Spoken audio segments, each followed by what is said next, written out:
Hindi mo ito natagpuan ng walang dahilan. May isang bagay na tahimik na nabubuo sa iyong buhay, Sagittarius, isang hindi nakikitang pagbabago, isang paghinto bago tuluyang magbago ang lahat. Matagal mo nang nararamdaman na para kang nasa gilid ng isang mahalagang sandali, nag-aalinlangan kung lalakad ka ba pasulong o mananatili kung nasaan ka ngayon. Mabigat ang paghihintay, nakakalito ang katahimikan, at tila hindi malinaw ang mga senyales. Ngunit ang mga sandaling ganito ay hindi dumarating ng basta-basta. Dumarating sila kapag malapit na ang isang turning point, kapag isang desisyon, isang biglaang pagkaunawa, o isang hindi inaasahang pangyayari ang may kapangyarihang baguhin ang lahat ng inakala mong permanente. Ang mensaheng ito ay para sa Sagittarius na patuloy na umuusad kahit walang malinaw na sagot. Sa mahabang panahon, nagtiwala ka sa sarili mong lakas, sa iyong kutob, at sa kakayahan mong mag-adjust, ngunit nitong mga huling sandali, may kakaibang pakiramdam. Para bang pinabagal ng universo ang lahat, hindi para parusahan ka, kundi para ihanda ka. Maaaring kinuwestiyon mo ang landas mo, ang mga desisyon mo, o maging ang timing ng mga nangyayari. Ngunit sa kaibuturan ng puso mo, alam mong may kahulugan ang paghintong ito. Hindi ito kwento ng biglaang himala o tagumpay sa isang iglap. Ito ay kwento ng alignment, ng tahimik na sandali kung kailan ang lahat ng pinagdaanan mo ay nagsisimulang magkahulugan. Ang enerhiya ng Sagittarius ay likas sa paglago, katotohanan, at paglawak, ngunit kahit ang pinakamatitibay na kaluluwa ay kailangang huminto minsan bago muling umangat. Ang paparating ay hindi aksidente. Ito ay bunga ng pagtitiyaga, ng mga aral na natutunan, at ng isang pagbabagong nagsisimula muna sa loob mo bago nito baguhin ang mundong nasa paligid mo. Iyan itahimik na paghahanda. Sa mahabang panahon, Sagittarius, ang buhay ay parang isang tahimik na pagsubok na hindi mo naman hiniling. Patuloy kang umusad, patuloy na nagsikap, patuloy na naniwala, ngunit tila napakabagal ng progreso, halos hindi mo makita. Maaaring hindi napansin ng iba ang bigat na pasan mo, pero araw-araw mo itong nararamdaman. Dumami ang responsibilidad. Sumunod sa iyo ang mga inaasahan. At kahit may ngiti sa iyong mukha, may bahagi sa loob mo na nagtataka kung hanggang kailan mo pa kakayaning magpatuloy ng walang malinaw na direksyon. Mas madalas mong kinuwestiyon ang sarili mo kaysa sa inaamin mo. Hindi dahil mahina ka, kundi dahil mahalaga sa iyo ang tamang pagpili ng landas. Ang enerhiya ng Sagittarius ay kilala sa tapang at pag-asa, ngunit kahit ang pinakamatibay na apoy ay maaaring manghina kapag paulit-ulit na nahaharap sa mga pagkaantala. Maaari mong maramdaman na para kang naiipit sa pagitan ng kung sino ka ngayon at kung sino ang itinadhana mong maging. May mga oportunidad na lumitaw, ngunit hindi tuluyang nagbukas. May mga sagot na dumating, ngunit hindi kailanman lubos na nagpaliwanag ng lahat. May mga gabing ayaw tumahimik ng isip mo. Mga sandaling mas mainay ang katahimikan kaysa sa ingay.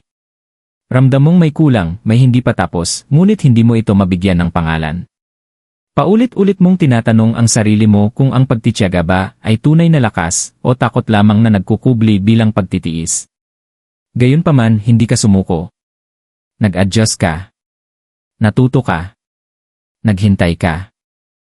Ang nagpahirap sa yugtong ito ay hindi lang ang sakit, kundi ang kawalan ng katiyakan. Ang hindi mo alam kung may saysay ba ang lahat ng paghihirap. Ang hindi mo alam kung may nakakakita ba ng mga sakripisyong ginawa mo. Ngunit bawat pagkaantala ay hinuhubog ka. Bawat saradong pinto ay muling nagtuturo ng direksyon. Kahit pakiramdam mo ay walang nangyayari, may isang bagay na tahimik na binubuo sa ilalim ng lahat. Ang tahimik na paghahandang ito ay hindi parusa.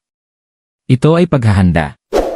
Tinuturuan ka ng universo ng tamang pag-unawa, tibay ng loob at linaw ng isipan. Pinabagal ka nito upang kapag dumating na ang tunay na galaw, hindi mo ito may kakaila. Sa pagbabalik tanaw, ang yugtong ito ay hindi maaalala dahil sa kung ano ang kinuha nito sa iyo, kundi dahil sa kung ano ang tahimik nitong ibinigay, lakas na hindi mo alam na taglay mo, karunungang hindi pwedeng madaliin, at kahandaan para sa susunod na yugto ng iyong kapalaran. Iyan ay pagbabago sa loob. Sa isang punto, Sagittarius, may isang banayad na pagbabago na nagsimulang mangyari sa loob mo. Hindi ito maingay o dramatiko, kundi tahimik, halos hindi namamalayan. Maaaring hindi mo ito agad maipaliwanag, ngunit ramdam mo ito. Isang pagbabago sa paraan ng pagtugon mo. Isang pag-iba sa mga bagay na dati mong tinatanggap. Isang lumalalim na kamalayan na ang dating paraan ng pamumuhay ay hindi na akma sa taong unti-unti mong nagiging. Nagsimula kang makapansin ng maliliit na senyales, mga sandali ng linaw na biglang sumusulpot, mga usapang mas matagal na nanatili sa isip mo, at mga kutob na mas lumalakas at mas mahirap baliwalain. Ang mga bagay na dati nakakalito ay nagsimulang luminaw, hindi dahil biglang may lumabas na sagot, kundi dahil nagbago ang pananaw mo. Tumigil ka sa paghahabol ng katiyakan at nagsimulang magtiwala sa sarili mong tinig. Hindi ito kawalan ng pasensya. Ito ay alignment na unti-unting nabubuo. Napagtanto mo na ang pilit na pagpuwersa ng mga resulta ay nauubos lamang ang iyong enerhiya. Ang paghihintay ay hindi na kahinaan, naging isang sadyang pagpili. Mas naging mapili ka sa oras mo, sa emosyon mo, at sa mga pinapapasok mong responsibilidad. May mga koneksyong kusang lumayo. May mga pagnanais na nawala ang dating pagmamadali. At sa halip na takot, katahimikan ang namayani. Ang enerhiya ng Sagittarius ay nabubuhay sa katotohanan, at sa yugtong ito, ang katotohanan ay nagsimulang magpakita ng marahan. Unti-unti mong naunawaan kung ano talaga ang mahalaga sa iyo, at kung ano ang hindi kailanman naging ganoon. Lumambot ang pangangailangang patunayan ang sarili. Nawala ang pressure na makasabay sa lahat. Kapalit nito ay may tumibay na mas makapangyarihan, ang pagtitiwala sa sarili. Ang panloob na pagbabagong ito ay hindi dumating na may kasamang kasabikan. Dumating ito bilang kapayapaan. Isang malalim at matatag na pakiramdam na may mga bagay na naayos sa likod ng mga eksena. Maaaring nakaramdam ka ng halo ng pagkabalisa at linaw, na para bang nakatayo ka sa pagitan ng dalawang bersyon ng iyong buhay, ang isa na unti-unti mong iniiwan, at ang isa na dahan-dahang tumatawag sa iyo pasulong. Ito ang sandali bago ang paggalaw. Ang katahimikan bago ang pagkilos. Hindi ito pagtatapos, kundi isang muling pag-aayos. Ang mga pagbabagong nangyari sa loob mo sa yugtong ito ay mas mahalaga kaysa sa anumang panlabas, dahil sa sandaling nagbago ang iyong enerhiya, ang landas sa unahan ay hindi na maaaring manatiling pareho. Iyan na sandali ng turning point. At saka ito nangyayari, hindi biglaan, hindi maingay kundi malinaw. Ang turning point ay hindi dumarating sa paraang dati mong inaakala. Walang dramatikong anunsyo, walang agarang pagbabago. Sa halip, dumarating ito bilang isang sandali ng hindi maitatangging katotohanan. Isang pagkaunawang hindi mo na kayang baliwalain. Isang sitwasyong humihingi ng katapatan. Isang desisyong tahimik ngunit mariing kailangang gawin. Para sa Sagittarius, ang sandaling ito ay sabay na pamilyar at ganap na bago. Pamilyar dahil sa kaibuturan mo, alam mong paparating ito. Bago dahil ngayon mo lamang tunay na nauunawaan kung ano ang hinihingi nito sa'yo. May nagbabago sa paraan ng pagtingin mo sa buhay. Ang dating komplikado ay nagiging simple. Ang dating mabigat ay nagiging hindi na kailangan. Napagtanto mo na mas malaki ang naging kapalit ng pagkapit kaysa sa anumang mawawala kapag bumitaw ka. Maaaring dumating ang turning point na ito sa pamamagitan ng isang hindi inaasahang usapan, isang oportunidad na hindi mo pinagplanuhan, o isang sitwasyong hindi na nagbibigay daan sa pag-aalinlangan. Hindi ka na nakatayo sa gilid, humahakbang ka na pasulong. At sa unang pagkakataon matapos ang mahabang panahon, hindi takot ang nangunguna. Linaw ang gumagabay. Nauunawaan mo na nagsilbi ang paghihintay sa layunin nito, ngunit ang pananatili sa parehong lugar ay hindi na. Hindi ka itinutulak ng universo, tumutugon ito sa kahandaang binuo mo. Ang sandaling ito ay humihingi ng tapang, hindi pa dalos-dalos. Ng tiwala, hindi kontrol. Alam mo na ang paglago ay hindi laging komportable, ngunit palagi itong tapat. Sa emosyon, makapangyarihan ang yugtong ito. Maaaring may ginhawang may halong lungkot. Kasabikan na may kaakibat na kawalan ng katiyakan. Maaari mong pagluksa ang bersyon ng sarili mong nagtiis ng napakarami para makarating dito. Ngunit pinararangalan mo rin ang bersyong iyon dahil kung wala siya, hindi mo makikilala ang turning point na ito pagdating nito. Ang pinakamalaking pagbabago ay hindi ang sitwasyon mo, kundi ang ugnayan mo rito. Humihinto ka na sa paghingi ng pahintulot para piliin ang sarili mo. Tinatapos mo na ang pagpapaliban ng mga desisyon para lamang gawing komportable ang iba.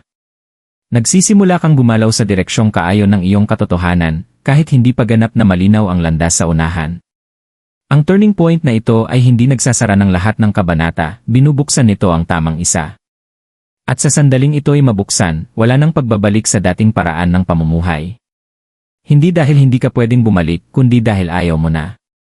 Ang apoy sa loob ng Sagittarius ay hindi nagliliyab para manira, nag-aapoy ito upang magbigay liwanag.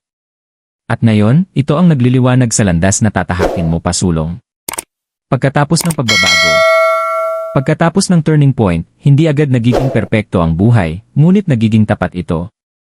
Sagittarius, mapapansin mo ang mga pagbabago hindi dahil biglang nagbago ang lahat sa paligid mo, kundi dahil ikaw mismo ang nagbago. Ang bigat na matagal mong dala ay nagsisimulang gumaan. Hindi ito tuluyang nawala, ngunit kaya na. Gigising ka na may ibang uri ng enerhiya, hindi na nagmamadali, hindi na balisa, mas nakatapak sa lupa. Maaaring hindi pa rin pamilyar ang landas sa unahan, ngunit hindi na ito pakiramdam na mali. Nagsisimula kang gumawa ng mga desisyong sumasalamin sa kung sino ka ngayon, hindi sa kung sino ang pilit mong ginagampanan para sa iba. Mas malinaw ang mga hangganan mo. Mas may bigat ang bawat Mas may lakas ang bawat hindi. At sa unang pagkakataon matapos ang mahabang panahon, tumitigil ka na sa pagpapaliwanag ng sarili mo sa mga taong kailanman ay hindi talaga nakinig. Unti-unting lumilitaw ang mga oportunidad sa mas banayad na paraan. Hindi lahat ay halatang biyaya, ngunit bawat isa ay may dalang alignment. Isang usapang nagbubukas ng pinto. Isang ideyang ayaw umalis sa isip mo. Isang pagkakataong hakbangin ang bagay na minsan ay inakala mong hindi mo karapat-dapat. Hindi mo na hinahabol ang bawat posibilidad, nakikilala mo na ang mga tamang iyon. Sa emosyon, may isang tahimik na ginhawang bumabalot sa'yo. Nauunawaan mo na hindi ka kailanman nahuli sa buhay. Inihahanda ka lang.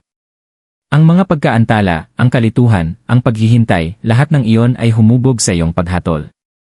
Ngayon, sapat na ang tiwala mo sa sarili upang kumilos ng hindi nangangailangan ng palaging pagtiyak mula sa iba. Ang bagong landas na ito ay hindi humihingi ng pagiging perpekto. Humihingi ito ng presensya, ng intensyon, ng tapang na magpatuloy kahit hindi garantisado ang katiyakan. At hindi tulad ng dati, hindi ka natakot sa hindi alam. Nauunawaan mo na ang paglawak at paglago ay likas na bahagi ng iyong pagkatao. May mga sandali pa rin ng pag-aalinlangan, ngunit hindi na nila hawak ang direksyon mo. Uusad ka pa rin. Hindi pa dalos-dalos kundi may kumpiyansa. May kamalayan. May layunin. May pananampalataya sa proseso. Ang nabubuksan ngayon ay hindi lang isang bagong kabanata, isa itong mas tunay na kabanata. Isang yugtong hindi ka na basta nabubuhay para makaligtas, kundi nagtatayo. Hindi ka na nagpapatunay kundi nagiging. Nangyari na ang pagbabago. At mula rito, bawat hakbang na gagawin mo ay may dala ng lakas ng desisyong sa wakas ay pinili mo. Sagittarius, dumarating ang mensaheng ito bilang pagpapatibay, hindi bilang utos. Hindi ka hinihiling ng universo na magmadali, at hindi ka na rin ito sinusubok sa aspeto ng pasensi. Ipinapaalala lang nito sa iyo ang isang bagay na minsan mong nakalimutan, hindi ka kailanman itinadhana na manatiling maliit, nakatigil, o puno ng pag-aalinlangan magpakailanman. Ang bawat paghinto, bawat pagkaantala, bawat tanong na walang sagot ay may layuning lampas sa simpleng pagkadismaya. Natutunan mo ang tamang pagkilatis. Natutunan mo ang timing. Natutunan mong makinig sa sarili mo sa halip na sa ingay ng paligid. At ngayon, marahan nang nagsasalita ang universo dahil handa ka nang pakinggan ito ng walang takot. Ang nasa unahan mo ay hindi nangangailangan na maging ibang tao ka. Hinihiling lang nito na bumalik ka sa kung sino ka talaga. Ang iyong pag-usisa, ang iyong tapang, ang uhaw mo sa katotohanan, hindi kailanman iyon mga kahinaan. Naghintay lamang sila ng tamang sandali upang gabayan ka pasulong. At ang sandaling iyon ay hindi na malayo. Hindi ipinapangako ng universo ang pagiging madali ng lahat, ngunit ipinapangako nito ang alignment. Ang mga pintuang bumubukas ngayon ay maaaring hindi kahawig ng mga inakala mo noon, ngunit mararamdaman mong tama ang mga ito sa sandaling humakbang ka. Magtiwala ka na ang mga nangyayari ay hindi aksidente. Tumutugon ang lahat sa paglago na tahimik mong nakamit. Hindi ka binabantayan, sinusuportahan ka. Bawat desisyong ginagawa mo ng may katapatan ay pinatatatag ang landas na tinatahak mo. Kahit ang kawalan ng katiyakan ngayon ay nagsisilbi na sayo dahil tinutulak ka nitong manatiling naririto sa kasalukuyan sa halip na mabihag ng takot. Simple lang ang mensaheng ito, magpatuloy ka sa katotohanan. Hindi maingay. Hindi nagmamadali. Kundi tuloy-tuloy. Hindi mo na kailangan ng mga senyales para patunayan na nasa tamang landas ka. Ang kapayapaan mo ang senyales. Ang linaw mo ang kumpirmasyon. At ang kahandaan mong humakbang pasulong, kahit hindi mo pa alam ang lahat, iyon ang alignment na matagal mong hinihintay. Habang nagtatapos ang mensaheng ito, Sagittarius, bigyan mo ang sarili mo ng isang sandali ng katahimikan. Hindi para suriin ang lahat ng narinig mo, hindi para magmadaling salubungin ang susunod na mangyayari, kundi para maramdaman kung nasaan ka ngayon. Mas mahalaga ang sandaling ito kaysa sa inaakala mo. Ito ang tahimik na pagitan ng kung sino ka noon at kung sino ang unti-unti mong nagiging ngayon. Hindi mo kailangang maunawaan ang lahat. Hindi hinihingi ng buhay ang katiyakan, hinihingi nito ang presensya. Ang mapansin kung gaano nakalayo ang narating mo nang hindi ito binabawasan. Ang kilalanin ang lakas na kinailangan para magpatuloy kahit kulang ang linaw. Ang maunawaan na ang paghihintay ay hindi kailanman naging walang laman, hinuhubog ka nito. Ang landas sa unahan ay magpapakita ng paisa-isa, hindi sabay-sabay. At may dahilan yon. Ang paglawak at paglago ay hindi nangyayari sa pamamagitan ng puwersa, nangyayari ito sa pamamagitan ng pagtitiwala. Bawat desisyong ginagawa mo mula sa lugar na ito ng kamalayan ay may mas malaking kapangyarihan kaysa sa anumang dramatikong pagtalon na maaari mong gawin. Kung bumalik ang pagdududa, hayaan mo lang itong lumipas ng walang paghuhusga. Hindi ka na nito tinutukoy. Kung bumulong ang takot, ipaalala mo sa sarili mo na nalampasan mo na ang kawalan ng katiyakan at lumago ka dahil dito. Ang susunod na darating ay hindi bubura sa nakaraan mo, pinararangalan nito yon. Kunin mo ang mga tumatama sa'yo. Iwan mo ang mga hindi. Ang mensaheng ito ay hindi nilayon upang hulaan ang buhay mo, nilayon nitong isalamin ito. At sa refleksyong iyon, maaari kang makatagpo ng linaw na hindi mo alam na handa ka na palang tanggapin. Magpatuloy ka ng marahan. May katapatan. May intensyon. May pananampalataya sa hindi nakikitang alignment na gumagabay sa'yo. Ang apoy sa loob mo ay palaging alam kung saan pupunta. Ngayon, pinapayagan mo na lamang itong manguna.